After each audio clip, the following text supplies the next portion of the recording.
Hey guys, welcome back into Legacy. So today I'm going to be talking about a real quick one-off review on Epic Role-Playing the Game Manual 3rd Edition, which is what the cover there on the screen is. You can find it at www.epicrpg.com. You can find it on Lulu as well for the PDFs. The hard copies are a little difficult to find. Some of the stuff on Lulu is available as hard copy, but the game manual itself is not. So it is a little difficult to find. I had to get mine off of eBay. That being said, guys, just want to do a quick review of this game and introduce you guys to a kind of generic fantasy role-playing game. It can be used to do any world. It does have an implied setting called Rolelia, which is pretty cool. It's got a pretty cool little setup in it. It's a unique game. Played it many, many years ago originally, back about 2012, about 15 years ago.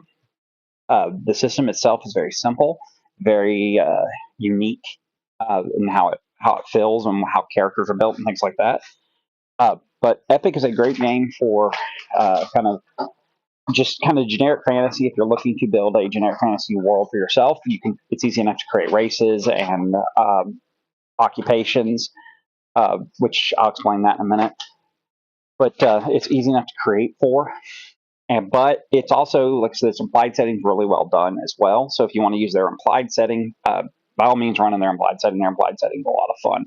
In fact, they have some other books out there for their implied setting, including the Atlas of Eslan. I apologize, guys. That was a little louder than I wanted it to be.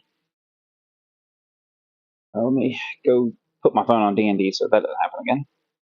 There we go. Sorry about that. My phone is currently connected to my Bluetooth, so it just blew up. I apologize if you had to hear that. But long story short, Epic is an epic game. It's super deadly combat, super unique magic systems. It has multiple magical systems, and it has multiple world events. You can do everything from alchemy through theurgy through kind of they call it Shin, which is kind of martial artsy magic. There's tons of different types of magic. They're what called variants. You get what are called variants, and variants are what they call spells. So the good portion of this book is the Book of the Arcane. So a little bit about this game, so you understand. When it first came out, it came out as multiple books, and when it came out as multiple books, it came out as three or four books. And what happened is a lot of people did not like that. They preferred it as one book, so they slapped the Book of the Arcane and the main core in one book, and then put a sample setting in there for the Heart Realm, which is their sample setting in our core book. It's been around since 2008, and it's made by a company called Dark Matter. Super small company. But it, like I said, really good game. So talk a little bit about the game system itself. It relies on D10s. The basic mechanic is 2d10 plus your skill ranking plus any specialties you have that would apply versus difficulty number. Generally speaking, the higher you roll, the better your success is going to be, no matter what your difficulty is. The way that it kind of handles it is a 5 is going to be the base. If you get a 5, you barely succeed. If you get like a 25, you've done something heroic. Honestly, that's really the basics of the game. Even Magic runs on that. And you don't get a ton of skills. There are a lot of skills in the game, but you don't get a ton of them. You probably get somewhere between 6 and 10 skills, and then you can get specialties as you level those skills up. And there are plenty of specialties in each class. So just to give you an example, Thiefcraft is a skill, and it covers disguise, forgery, lockpicking, sleight of hand, and trapcraft. And that's a really cool idea to, instead of having, like Rollmaster does, having hundreds of skills, you really only have a handful of skills comparatively, and then you have a lot of specialties you can gain. And then they have what are called masteries and grand masteries. If you get high enough in a skill, you can gain what are called masteries and grand masteries. And grand masteries and masteries are really fun and interesting. They do very unique things when you gain these masteries and grand masteries. They give you advanced ability With the skill, they give you very specific uh, uses of the skill, basically, as you master the skill. Um, and it's and the way you gain specialties, of course, is every odd level of a skill you gain, you can gain a new mastery or a new specialty. And then grand mastery, masteries are refinements that represent years of concentration. Their effects can range from increasing your attributes to attacking twice in a turn to picking locks by simply thumping it. So they're really interesting how they work. And then grand masteries are gained even further. Generally, when a specialty reaches +4 or higher, they can be gained. And what you do to gain masteries and get grand masteries is dealt with how you would improve skills in this game, which is kind of unique. So this game uses a system similar to Call of Cthulhu in that instead of just giving you experience, it gives you what's called progression checks. And what happens is if you critically succeed at a skill, you can make a progression check. If you critically fail, you can make a progression check even. And then you always get at least one progression check at the beginning of each session, except, of course, the first. Any subsequent sessions, you'll get progression checks. And it starts at 5 to gain a +1 to the skill. And then every odd level, it goes up by 5. So at level 1 and 2, again, 1 to 2 cost you. It'll be a roll of a 5 against the skill. So level 3 and level 3 will be to 4 would be a 10. 4 to 5 would be a 15. 6 would be yada yada yada. Without doing all the math there for you, as far as skills go. Like I said, because what you're doing though to make the progression roll is you're just making a skill check. So you're going to roll 2d10 plus all your modifiers plus what's called talent, which is your attribute that's tied to it, will add into that, or subtract if it's a negative.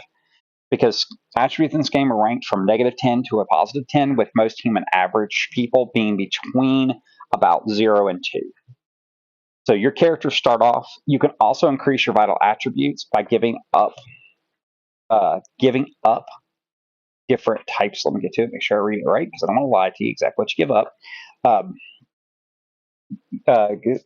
by the Instead of buying masteries or grand masteries by sacrificing a progression check, which is how you get masteries and grand masteries, you can instead sacrifice that to gain vital attribute points as well.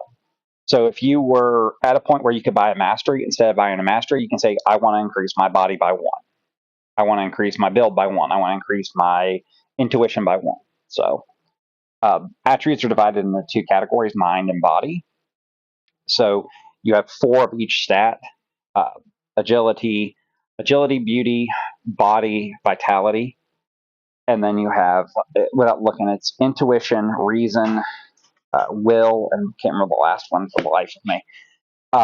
And what you're going to do is they're going to, like I said, range from -10 to +10. You can roll for them, but the general rule of thumb for this game is to do the selection method, which is everything starts at 0. You can assign 3 free points, and then you can minus as many points as you want from other attributes and add them to others.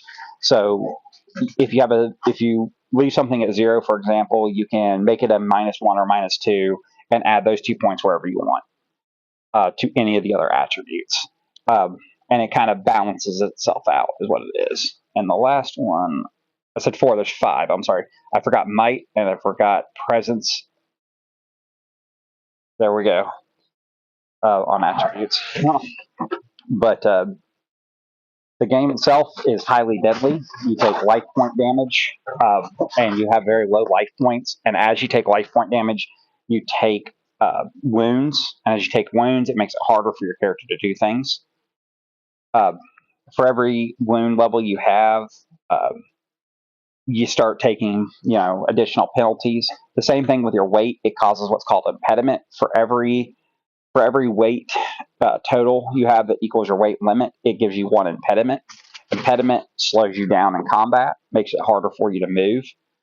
Your armor and stuff generally does not apply to your weight limit. Only stuff you're carrying on your person. Your armor, your weapons are considered kind of, you're naturally inclined to carry them, so you're not going to count them. Your backpack does not always count. Anything in your pack does not count because you can just drop your pack at any time um, to your weight limit either. It is purely what is carried on your person. So, that being said, that's the basics of Epic. Like I said, the characterization is really cool. The idea of getting variants is really interesting. Gaining new variant spells as you level up. Your skill for your magic, because each of the magic schools is a different skill. So, Theurgy is its own skill. Shin is its own skill. Philatry, Phil, Philatrogy. I can't say that word. Screw it. I'm done. Deals with doing cauldrons and things like that. And it's really very interesting. And then there's a table. I will go through the book at some point and show you some of the stuff. The tables. This book is not very. The negatives to it. The book is not very clean layout wise. It is very much at times walls of text. If that makes any sense. It's just how it is. I mean, I'm not trying to hide that. Its art is a little bit. I'm going to use the word basic.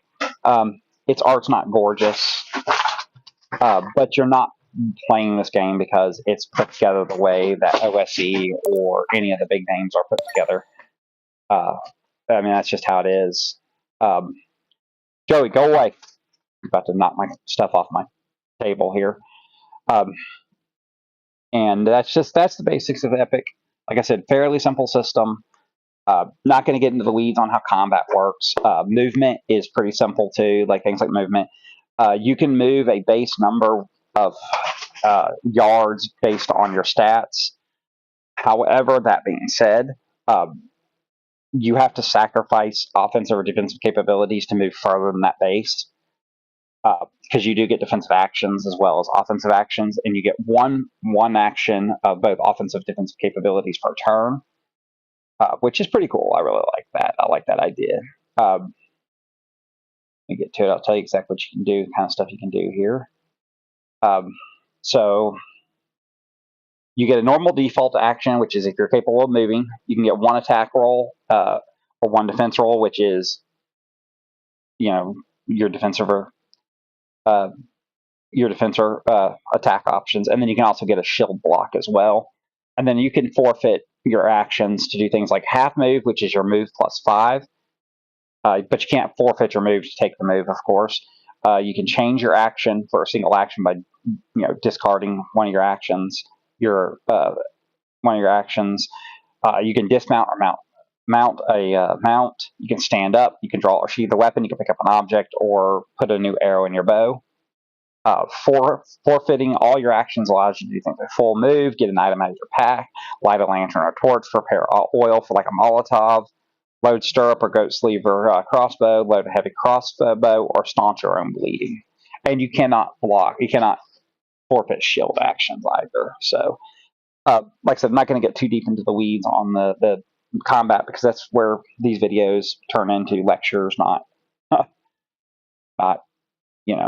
game discussion. It's like I said, it's very simplistic. Critical rolls are pretty simple as well. If you roll a double 1, it's critical failure. If you roll a double 10, it's always a critical success. Getting critical successes, depending on the circumstances, does certain things for you. It's generally speaking, it's pretty well done. It's pretty well put together. Like I said, since 3rd edition's been around, I think Mark III's been around since 2014, 2012, something like that.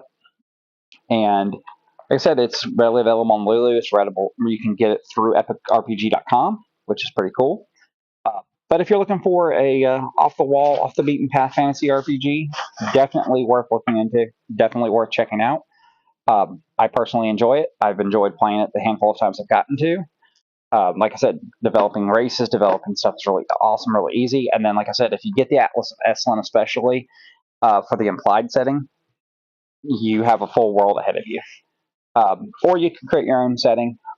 It's pretty simple to create your own setting, your own orders and professions, which is the last thing I need to talk about real fast. I just realized I bypassed that. Professions in this game are not done the way they are in other games. They're not done by, oh, I'm a fighter, I'm a thief, I'm a mage. You join what are called orders, and the orders basically tell you what kind of class is common to it. So there are orders for thieves, there are orders for fighters, there are orders for spies, there are orders for spellcasters, there are orders for priests. All of that stuff exists in the world, and the implied setting. And like I said, if you create your own setting, you can create your own orders. They're pretty easy to create. There's rules in the character creation chapter for creating an order. And even creating new orders within the implied setting, you can do that as well if your GM lets you. And what they generally do is they give you some sets of skills. They give you new skills. Just looking at one here, Knights of the Azian Stone tells you what it is, and then it tells you what skills you get. You get +1 life point, and then it deals with some masteries that you can gain for being part of that order if you stay as part of that order. So pretty much that's the game, guys. That's it. Epic is not a complicated game. Yes, it's going to look complicated when you look at, like I said, the negatives are the art and the art not being great, kind of being a wall of text. It does use some different terminology. It calls it a decision throw instead of a skill check, things like that. But once you get into it, it plays very similar to most RPGs. So if you get a chance to play, really check it out, really look into it, worth your time, worth your effort, and honestly, worth the about, I think it's like 13 or 14 bucks, whatever it is, to buy the core book and PDF through Lulu. So either way, guys, always welcome your thoughts, comments, questions, concerns, and as always, we hope you guys have fun, and we do hope to see you guys around the game table at some point.